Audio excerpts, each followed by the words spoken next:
નમસ્તે વિદ્યાર્થી મિત્રો, આજે આપણે સામાજિક વિજ્ઞાનની અંદર ધોરણ 8 ની અંદર નવો પ્રકરણ શરૂઆત કરવા જઈ રહ્યા છીએ, જેનું નામ છે માનવ સંસાધન. અગાઉના પાઠની અંદર આપણે ઉદ્યોગ વિશે જોયું કે દરેક દેશ સામાજિક આર્થિક વિકાસ માટે બરાબર છે ઉદ્યોગોની અને જરૂરી છે. આજે જોઈએ વિશ્વની અંદર નાના મોટા ઉદ્યોગો, પરંતુ આપણે અહીંયા વાત કરીએ માનવ સંસાધન. પૃથ્વી પરની સૌથી મોટી દેન કઈ તો માનવ છે. આપણે જોઈએ છીએ કે માનવી વિના કોઈ પણ પ્રકારનું અસ્તિત્વ ટકી શકતું નથી. માનવી આજે તમે જુઓ છો કે પોતે કેટલી પ્રગતિ કરી છે. આજે માનવી ચાંદ સુધી બ્રહ્માંડ સુધી પહોંચી ગયો છે. બરાબર. આ માનવ સંસાધન માટે વાત કરીએ તો માનવ સંસાધન સુધી વાત કરીએ તો માનવી પોતે આજે પ્રથમ તો જોઈએ તો પૃથ્વી પર વિશ્વની વસ્તીનું મહત્વની વાત છે કે વસ્તી વધારવા જે દેશની અંદર દુનિયાની અંદર બહુ વસ્તી વાત કરીએ તો વસ્તીનું વિસ્તરણ તો પહેલાના જમાનાની વાત કરીએ કે ઘણી બધી આપણે જોઈએ તો પબ્લિક ઓછી જોવા મળતી હતી, પરંતુ વાત કરીએ છીએ કે 1990ના દાયકાની અંદર લગભગ 6 અબજ વસ્તી હતી. 1990ના દાયકાની અંદર. પરંતુ આજે આપણે જોઈએ છીએ એ સમયે લગભગ 99% વસ્તી 99% વસ્તી 10% પ્રાદેશિક વિસ્તારો પર વસવાટ કરતી હતી. અને આજે તમે જોઈ શકો છો કે વસ્તી વધારો કેટલો થયો છે. આ વસ્તી વધારાને પહોંચી વળવા માટે માનવીની જીવન જરૂરિયાતો જે છે સંસાધનો કુદરતમાંથી કે માનવ નિર્મિત એને પણ જરૂર પડે છે. બરાબર. આ વસ્તી વધારો કયા કયા રાજ્ય દેશની અંદર દુનિયાની અંદર જોવા મળે છે એ વિશે આપણે તમામ ચર્ચા અહીંયા કરવાની છે. સાથે સાથે વાત કરીએ તો 60% વિશ્વની 60% વસ્તી 10 દેશોની અંદર જોવા મળતી હતી. આજે આ વસ્તી ગીચતાના લીધે ઘણા બધા પ્રશ્નોનું ઉદ્ભવ છે. કોઈ પણ દેશ આર્થિક રીતે વિકાસ કરી શકતો નથી. પહેલા ભારતની વાત કરીએ તો ભારતમાં વસ્તી વધારો બહુ છે. બરાબર. તો આ વસ્તી વધારાને આપણે પહોંચી વળી અને લોકોની જરૂરિયાતો પણ પૂરી કરવી પડે છે અને આર્થિક રીતે વિકાસ પણ આપણો દેશનો નોંધાય છે. સાથે સાથે બીજી વાત કરીએ વસ્તી વિતરણ પર અલગ અલગ ભાગોની અંદર કરવામાં આવે છે. વસ્તી ગીચતા તો કયા રાજ્યની અંદર કયા દેશની અંદર કેટલી વસ્તી છે એ વસ્તી ગીચતા આપણે વસ્તીના વિસ્તારના આધારે શોધવી પડે છે. ભારત દેશ સૌથી વિશ્વની અંદર વાત કરીએ તો સૌથી વધુ વસ્તી ચીનની અંદર છે. બીજા નંબર પર ભારત છે. 2050 સુધી કહેવામાં આવે છે કે ભારત પણ ચીનથી આગળ થઈ જશે. બરાબર. સાથે સાથે વાત કરીએ તો વસ્તીના ભૌગોલિક પરિબળો કયા તો આબોહવા છે, જમીન છે, જળ છે, ખનિજ. જે માનવ જીવનની આ તમામ વસ્તુઓ જરૂરી છે. જ્યારે માનવીને ભરપૂર પ્રમાણમાં જ્યાં બધી વસ્તુ મળેલી છે ત્યાં માનવીની વસવાટ અને વસ્તી વિસ્તાર બધું જોવા મળે છે. આ વસ્તી વિસ્તાર અને માનવ વસવાટ કયા રાજ્યની અંદર કયા દેશની અંદર કઈ જગ્યા પર કેટલા પ્રમાણમાં છે એ તમામ મુદ્દાઓની ચર્ચા વિસ્તારથી આપણે પુસ્તકની અંદર જોઈશું. તો આવો વિદ્યાર્થી મિત્રો આપણે જોઈએ પુસ્તક. તો વિદ્યાર્થી મિત્રો આપણે માનવ સંસાધન પાઠની અંદર જોઈશું વસ્તી જ રાષ્ટ્રનું સૌથી મોટું સંસાધન ગણાય છે. શું કહે છે? વસ્તી છે કોઈ પણ રાષ્ટ્રનું સૌથી મોટું સંસાધન હોય તો વસ્તી છે. પ્રકૃતિની ભેટ ફક્ત એ સમયે જ મહત્ત્વની હોય છે જ્યારે તે લોકો માટે ઉપયોગી હોય છે. પ્રકૃતિએ આપણને કુદરતે આપેલી ભેટ એ સમયે મહત્ત્વની બની છે કે જ્યારે એ માનવ જીવનની અંદર ઉપયોગી બને છે. લોકો પોતાની જરૂરિયાતો અને યોગ્યતાઓને સંશોધનમાં પરિવર્તિત કરે છે. દરેક માનવ સમુદાય પોતાની જે જરૂરિયાતો છે, યોગ્યતાઓ છે એને સંસાધનોમાં પરિવર્તિત કરતો હોય છે, જે પણ કુદરતી જરૂરિયાત હોય છે. આ પ્રકારે માનવ સંસાધન જ અંતિમ સાધન છે. શું છે?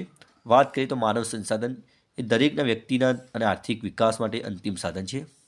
એ માટે કયા કયા સંસાધનો વિકાસ પામે છે તો જોઈએ તો સ્વાસ્થ્ય છે, શિક્ષિત છે, પ્રેરણાદાયી લોકો પોતાની જરૂરિયાત પ્રમાણે સંસાધનોનો વિકાસ કરે છે.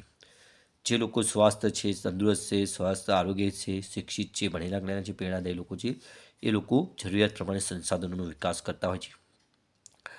અહીંયા આપણે વાત કરીએ તો અન્ય સાધનોની જેમ માનવ સંસાધન વિશ્વમાં સમાન રીતે વિતરણ પામેલ નથી. માનવ સંસાધન છે વિશ્વની અંદર સમાન રીતે નથી. તમે જોઈ શકો છો ક્યાંક વસ્તી ઓછી છે તો ક્યાંક વધારે છે, ક્યાંક માપની છે, કોઈ જગ્યાએ સ્ત્રી પુરુષોનું પ્રમાણ વધઘટ છે, બાળકોનું, જવાનો, યુવાનો છે, એ રીતનું હોય છે.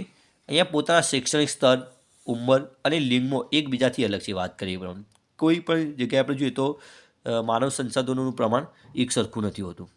એની સંખ્યા અને લક્ષણ પણ બદલતા રહે છે. વિસ્તાર અને સમય પ્રમાણે તેની સંખ્યા અને લક્ષણોમાં બદલાવ આવે છે. અહીંયા આપણે જોઈશું તો વસ્તીનું વિતરણ કેવી રીતે થયેલ છે. તો વાત કરીએ તો અહીંયા ડિસ્ટ્રીબ્યુશન ઓફ પોપ્યુલેશનની વાત કરીએ તો પૃથ્વી સપાટી પર જે પ્રકારે વસ્તી ફેલાયેલી છે તેની વસ્તી વિતરણની તરા કે વસ્તી વિભાજન કહે છે. શું કહે છે? પૃથ્વીની સપાટી પર જે પ્રકારે વસ્તી જે ફેલાયેલી આપણને જોવા મળે છે તેને શું કહે છે? વસ્તી વિતરણની તરા કે વસ્તી વિભાજન કહેવામાં આવે છે. ઈસવીસન 1999ની વાત કરીએ તો વિશ્વમાં વસ્તી આશરે 6 અબજ હતી.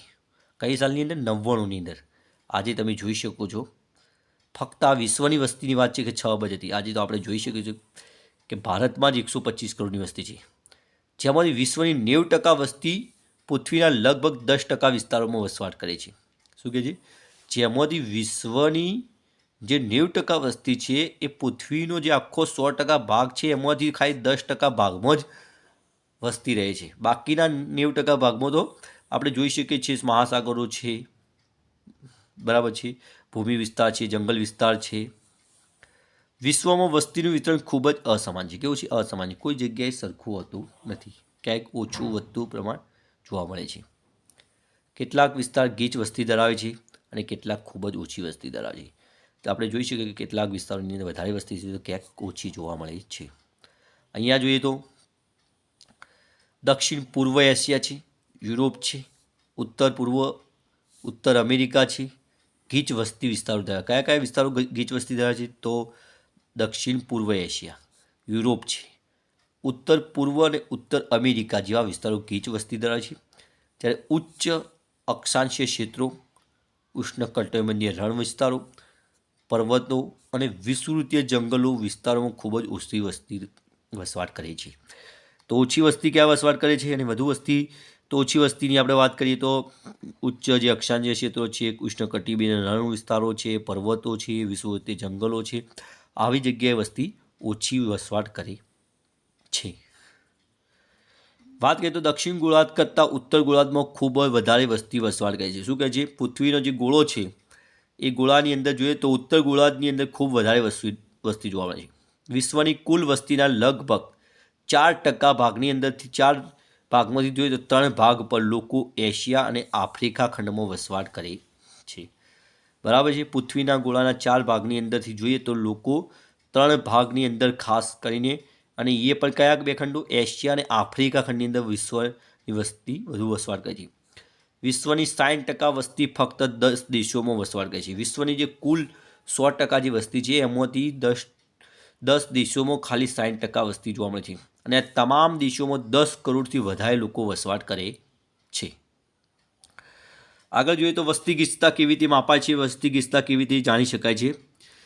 તો જોઈએ તો પૃથ્વીની સપાટીના એકમ ક્ષેત્રમાં વસવાટ કરનાર લોકોની સંખ્યાની વસ્તી ગીચતા કહે છે. શું કહે છે? વસ્તી ગીચતા કોને કહેવાય?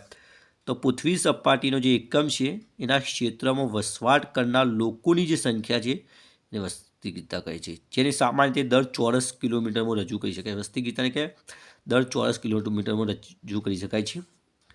વસ્તી ગીચતાને આ સૂત્ર પ્રમાણે દર્શાવી શકાય છે. વસ્તી ગીચતા શોધવા માટેનું જે સૂત્ર છે અહીંયા, તો વસ્તી ગીચતા બરાબર દેશની કુલ વસ્તી હોય અને એને દેશનું કુલ ક્ષેત્રફળ વડે ભાગી શકાય છે.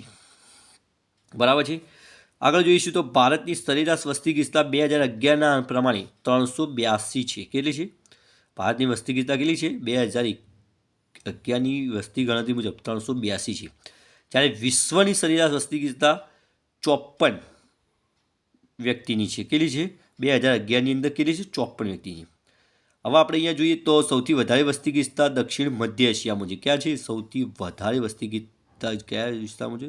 દક્ષિણ મધ્ય એશિયામાં જોવા મળે છે. આ સિવાય પણ ક્રમશઃ પૂર્વ એશિયા અને દક્ષિણ પૂર્વ એશિયામાં પણ છે. બરાબર છે? તો હવે આપણે વધુ વસ્તી ગીચતા ક્યાં જોવા મળે છે ભારતમાં જોઈએ છીએ તો અહીંયા વિવિધ રાજ્યોની અંદર વસ્તી ગીચતા દર ચોરસ કિલોમીટરમાં આપેલી છે 2011ની વસ્તી ગણતરી પ્રમાણે.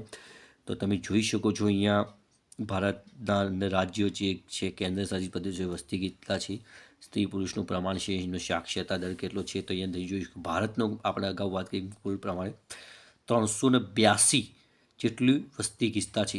જો 1000 પુરુષોએ કેટલી સ્ત્રીઓ છે? 943 સ્ત્રીઓ છે. અને જોઈએ તો સાક્ષરતા દર ભારતનો કેટલો છે? 74.04% છે. અહીંયા આવા અલગ અલગ રાજ્યોની તમે વસ્તી ગીચતા આપેલી છે. એનો 1000 પુરુષો કેટલું સ્ત્રીઓનું દળ છે એના વિશેની પણ માહિતી આપેલી છે. અને સાક્ષરતા કેટલી છે એ તમે આ ચિત્રની અંદર કોષ્ટકમાં આપેલી માહિતીના આધારે તમે વાંચીને વિદ્યાર્થી મિત્રો જાણી શકો છો. આપણે અહીંયા જોઈશું તો ભારતની અંદર જે તમામ રાજ્યો છે, બરાબર છે, એની અંદર જોઈએ તો સૌથી વધારે વસ્તી ગીચતાનો દર કયા રાજ્યની અંદર જોવા મળે છે, તો આપણે એ જોઈ શકીશું કે સૌથી વધારે વસ્તી ગીચતા, તો પહેલાં એ માટે આપણે કોઠાની માહિતી સમજૂતી મેળવી લેવી જોઈએ. તો અહીંયા જોઈ શકીએ છીએ કે વસ્તી ગીચતા સૌથી વધારે છે. તો આ મુખ્ય રાજ્યોની વાત કરીએ તો અહીંયા જોઈએ છીએ તો પહેલું છે અહીંયા ચંડીગઢ રાજ્ય છે, તમે જોઈ શકો છો 9258. પછી જોઈએ છીએ તો દિલ્હી છે 11320 છે, બરાબર છે, 11320 છે.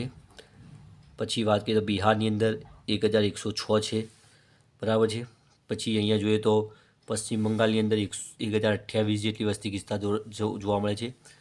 અને દમણ અને દીવની અંદર 2191 જેટલી વસ્તી ગીચતા જોવા મળે છે. એ સિવાયની અંદર જોઈએ તો સૌથી ઊંચી વસ્તી ગીચતા જોઈએ તો અરુણાચલ પ્રદેશની અંદર છે 17 જેટલી છે. કેટલી છે? 17 જેટલી છે, બરાબર. આ વિશે આપણે માહિતી મેળવી છીએ. આગળ આપણે જોઈએ તો ભારતની અંદર સૌથી વધારે સાક્ષરતાનું પ્રમાણ, સ્ત્રી પુરુષોનું પ્રમાણ કેટલું કયા રાજ્યની અંદર વધારે છે, તો એની અંદર વાત કરીએ તો ભારતની અંદર જોઈએ તો અલગ અલગ આ રાજ્યોની અંદર સ્ત્રી પુરુષોનું પ્રમાણ આપેલા છે. તો સૌથી વધારેની અંદર વાત કરીએ તો આપણે આગળ જોઈશું તો હિમાચલ પ્રદેશની અંદર જોઈએ તો 972 છે, બરાબર છે. એ સિવાયની વાત કરીએ તો 900ની હરોળની અંદર જોઈએ તો ઉત્તરાખંડ છે, રાજસ્થાન છે, ઉત્તર પ્રદેશ છે, બરાબર છે, બિહાર છે, અરુણાચલ પ્રદેશ છે, નાગાલેન્ડ છે, મણિપુર છે, બરાબર છે, ત્રિપુરા છે, અસમ છે, પશ્ચિમ બંગાળ છે, ઝારખંડ છે, ઓરિસ્સા છે, છત્તીસગઢ છે, મધ્યપ્રદેશ છે, ગુજરાત છે. અને દમણ દીવની અંદર જોઈએ તો સૌથી ઓછું જોઈએ તો જે સ્ત્રી પુરુષોનું પ્રમાણ સૌથી ઓછું ક્યાં છે? દમણ અને દીવની અંદર છે 618 જેટલું છે. કેટલું છે? 618 જેટલું છે.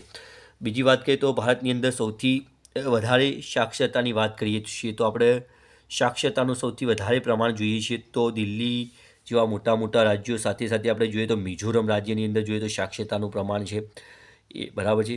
સાથે સાથે જોઈશું આપણે તો બીજા ઘણા કેરળ રાજ્ય છે, બરાબર છે, જો સાક્ષરતાનું પ્રમાણ વધારે છે. એ સિવાય પણ જોઈએ તો ચંડીગઢ છે, બરાબર છે, દિલ્હી છે, પછી સિક્કિમ છે, જે 80 અપના મતલબ કે 80 ઉપર વધારે સાક્ષરતાનું પ્રમાણ ધરાવે છે, બરાબર છે. એ સિવાય જોઈએ તો દમણ અને દીવની અંદર છે. આપણે ગુજરાતની અંદર વાત કરીએ તો ગુજરાતની અંદર સૌથી વસ્તી ગીચતા 308 જેટલી છે. જો 1000 પુરુષે 919 સ્ત્રીઓ છે. અને ગુજરાતની સાક્ષરતાનું પ્રમાણ 79.31% જેટલું છે, બરાબર. હવે આપણે આગળ માહિતી મેળવીશું. આ જે સાક્ષરતાના પ્રમાણોની અંદર વાત છે, બરાબર છે. તો સૌથી વધારે સાક્ષરતા વાત કરીએ તો કેરળ રાજ્યની અંદર છે, બરાબર છે. આપણે મિઝોરમ જોયું, પછી લક્ષદ્વીપ છે રાજ્ય છે, લક્ષદ્વીપ રાજ્યની અંદર છે.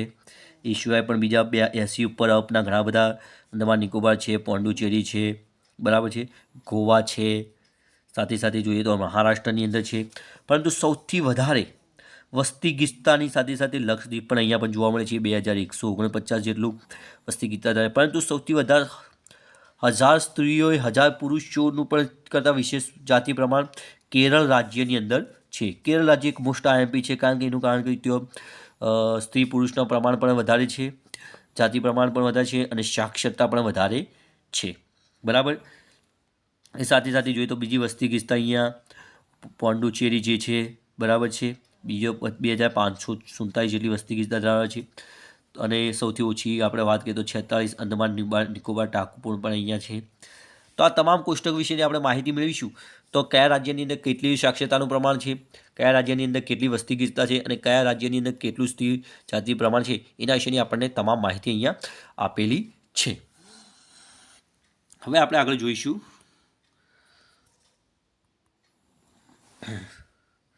તો સ્ત્રોત ભારત જનગણના મંત્રાલય વર્ષ 2000. તો વિદ્યાર્થી મિત્રો, આપણે હવે વસ્તી વિસ્તરણને અસર કરનાર પરિબળો વિશે માહિતી મેળવીશું. તો ભૌગોલિક પરિબળો જેની અંદર છે, જેની અંદર જોઈએ તો પ્રાકૃતિક રચના છે. માનવી હંમેશા પર્વતો ઉચ્ચ પ્રદેશોની સરખામણીએ મેદાની વિસ્તારોમાં રહેવાનું પસંદ કરે છે. શું કહે છે? દરેક માનવીને કોઈ ઊંચા પર્વતો છે, પ્રદેશો છે, એની અંદર નહીં રહેવું ગમતું, પરંતુ એ પોતે શું છે, ખુલ્લા અને સુંદર મેદાનોની અંદર રહેવાનું વધારે પસંદ કરતો છે. કારણ કે આ વિસ્તાર ખેતી માટે છે, ઉદ્યોગ માટે છે, સેવા પ્રવૃત્તિઓ માટે વધારે ઉપયોગી બનતો હોય છે. ખુલ્લા મેદાનો શું છે, તો ખેતી કરી શકાય છે, ઉદ્યોગોનું નિર્માણ કરી શકાય છે અને અનેક સેવાભાવી પ્રવૃત્તિઓનું નિર્માણ થાય. અને જ્યારે પર્વતો વિસ્તારોની અંદર શું છે કે તેઓ દુર્ગમ જગ્યા હોવાથી ત્યાં આ બધી સુવિધાઓ ઊભી કરી શકાતી નથી. તેના કારણે માનવ વસવાટ ત્યાં ઓછો જોવા મળે છે. અહીંયા જો ખાસ કરીને જોઈએ તો ગંગાના મેદાનો છે, વિશ્વના સૌથી વધારે ગીચ વસ્તી ધરાવતા વિસ્તાર છે. જે ગંગાના મેદાનો છે, ગંગા નદી કિનારેના જે પ્રદેશો છે, તો સૌથી વધારે વસ્તી ધરાવે છે. કારણ કે શું છે, તેઓ વિશાળ પ્રમાણમાં પાણીનો જથ્થો મળે છે, મેદાનોના લીધે ખેતીનું નિર્માણ થાય છે, ઉદ્યોગોનું નિર્માણ થાય છે. અહીંયા વાત કરીએ તો જ્યારે એન્ડીઝ પર્વતમાળા છે, આલ્પ્સ છે, હિમાલય પર્વતમાળા છે, અહીંયા નહિવત વસ્તી વસવાટ કરે છે. શું કહે છે? આ જે પર્વતમાળાઓ જે છે તેઓ નહિવત એટલે કે માપની વસ્તી વસવાટ કરે. કારણ કે શું છે, દુર્ગમ વિસ્તાર કહેવાય, જેના કારણે તમામ માનવ જીવનને આવા જવાની કોઈ ખેતી પ્રવૃત્તિની તમામ બધી પ્રવૃત્તિઓ કેવી હોય છે, મુશ્કેલી બની છે. બધું ત્યાં ખેતીનું નિર્માણ કરવું, ઉદ્યોગનું નિર્માણ કરવું તે થોડું કામ અઘરું હોવાના કારણે તેઓ માનવ વસ્તી શું છે, ઓછી વસવાટ કરે છે. હવે જોઈએ તો ભૌગોલિક પરિબળો કયા કયા છે માનવ જીવનને વસવાટ માટે અસર કરતા. તો પહેલી છે આબોહવા. તો વસ્તી સામાન્ય વિષમ તીવ્ર આબોહવા એટલે કે ખૂબ ગરમ અથવા ખૂબ ઠંડા વિસ્તારો, જેમ કે સહારાનું રણ, રશિયાનો ધ્રુવ પ્રદેશ, કેનેડા અને એન્ટાર્કટિકામાં વસવાટ કરવાનું પસંદ કરતી નથી. શું કહે છે? વસ્તી ખાસ કરીને સામાન્ય વિષમ તીવ્ર આબોહવા એટલે કે વધારે એકદમ ગરમ પ્રદેશો હોય કે વધારે ઠંડા પ્રદેશોની અંદર, એકદમ પ્રદેશો ઠંડા હોય કે એકદમ પ્રદેશો ગરમ હોય, તે વસ્તી શું કહે છે, રહેવાનું ઓછું પસંદ કરે છે. જેવા કે અહીંયા જોઈએ તો ખૂબ ગરમ કે ઠંડા પ્રદેશો, જેવા કે સહારાનું રણ. તો અહીંયા સહારાનું રણ છે સૌથી વિશાળ ગરમ રણ છે, એટલે તેઓ પબ્લિક ઓછી જોવા મળે છે. પરંતુ રશિયાના અને ધ્રુવ પ્રદેશો છે, કેનેડા, એન્ટાર્કટિકા જેવા બરફવાળા એકદમ ઠંડા વિસ્તારોની અંદર પણ વસ્તીઓ રહેવાનું શું કરે છે, ઓછું પસંદ કરે છે. જમીનની અંદર વાત કરીએ તો ફળદ્રુપ જમીન ખેતી માટે ઉપયોગી હોય છે. અહીંયા ભારત ગંગા અને બ્રહ્મપુત્રા, ચીનમાં હવાંગહુ અને ચાંગજિયોંગ તથા ઇજિપ્તમાં નાઇલ નદીના ફળદ્રુપ મેદાનો ગીચ વસ્તી ધરાવતા વિસ્તારો છે. હવે ફળદ્રુપ જમીન, કોઈ પણ ખેતીની માટે જમીન કેવી હોય છે, ફળદ્રુપ હોય છે. અને ફળદ્રુપ જમીન મેળવવા માટે વિશાળ નદીઓના મેદાનો હોય છે. અહીંયા જોઈએ તો ભારતની અંદર ગંગા અને બ્રહ્મપુત્રા નદીના વિશાળ મેદાનો છે, જો ગીચ વસ્તી જોવા, કારણ કે ત્યાં શું છે, જમીન ફળદ્રુપ હોવાના કારણે ખેતી જમીન વધારે છે અને વસ્તી પણ વધારે છે. અહીંયા ચીનની અંદર જોઈએ તો હવાંગહો નદી છે, ચાંગજિયોંગ નદી છે, અને ઇજિપ્તની અંદર આવેલી નાઇલ નદી જે છે એ ફળદ્રુપ મેદાનો ધરાવતી હોવાથી ગીચ વસ્તી વિસ્તાર ધરાવે છે. સાથે સાથે આગળ જોઈએ તો જળ, માનવ જીવનના વિકાસ માટે જળ પણ જોઈએ. વસ્તી આ ક્ષેત્રોમાં વસવાટ કરવા પ્રાથમિકતા આપે છે. શું છે? કોઈ પણ માનવીને જુઓ, પહેલાં વસવાટ માટે જોઈએ આપણે તો શેની જરૂર પડે છે? પાણીની જરૂર. પાણી એ પ્રાથમિક જરૂરિયાત છે, પાણીની જરૂર છે. માનવીને પહેલાં વસવાટ માટે જરૂરિયાત હોય તો પ્રાથમિક, જો જળ એને પૂરતા પ્રમાણમાં મળે ત્યાં માનવ વસ્તી વધારે પ્રમાણમાં વસવાટ કરવાનું પસંદ કરતી હોય છે. જ્યાં બિનક્ષારીય જળ સરળતાથી ઉપલબ્ધ હોય છે. શું છે? ક્ષાર વગરનું જળ હોય છે, કે ક્ષારવાળું જળ એ પીવાલાયક હોતું નથી, પરંતુ શુદ્ધ અને પીવાલાયક પાણી મળી રહેવું જોઈએ. વિશ્વની નદી ખીણો ગીચ વસવાટ ક્ષેત્ર ધરાવે છે. જે નદીવાળા ખીણ પ્રદેશો છે તે ગીચ વસવાટ ધરાવે, કારણ કે નદીનું પાણી શું હોય છે? પીવાલાયક હોય છે. જ્યારે રણ વિસ્તારો ખૂબ જ ઓછી વસ્તી ધરાવે છે. અને જ્યારે રણ વિસ્તાર, ગરમ વિસ્તારોની ખુલ્લા રણોની અંદર કોઈ વસ્તી ખાસ વસવાટ કરતી જોવા મળતી નથી. વાત કરીએ તો ખનિજો, મિનરલ, ખનિજ સંસાધનોના વિસ્તારો વધુ વસ્તી થાય, જ્યાંથી માનવીને જીવનમાં ખનિજ આસાનથી સરળતાથી મળી રહે એવી જગ્યાએ પણ માનવ વસ્તી વધુ વસવાટ ધરાવે છે. દાખલા તરીકે અહીંયા દક્ષિણ આફ્રિકાની હીરાની ખાણો છે, સાઉથ આફ્રિકાની અંદર, અને મધ્ય અને પૂર્વ એશિયામાં ખનિજ તેલના ક્ષેત્રો લોકોને વસવાટ માટે પ્રેરિત છે. કયા કયા વિસ્તારો લોકોને વસવાટ માટે તેઓ સ્થળાંતર કરવા માટે પ્રેરે છે તો દક્ષિણ આફ્રિકાની હીરાની ખાણો છે ને મધ્ય અને પૂર્વ એશિયામાં આવેલા ખનિજ તેલના ક્ષેત્રો જો લોકોને શું કહે છે વસવાટ માટે ત્યાં પ્રેરણા સ્ત્રોત બની રહેલા છે. તો વિદ્યાર્થી મિત્રો અગાઉ વિશેની માહિતી આપણે આગળના લેક્ચરની અંદર જોઈશું.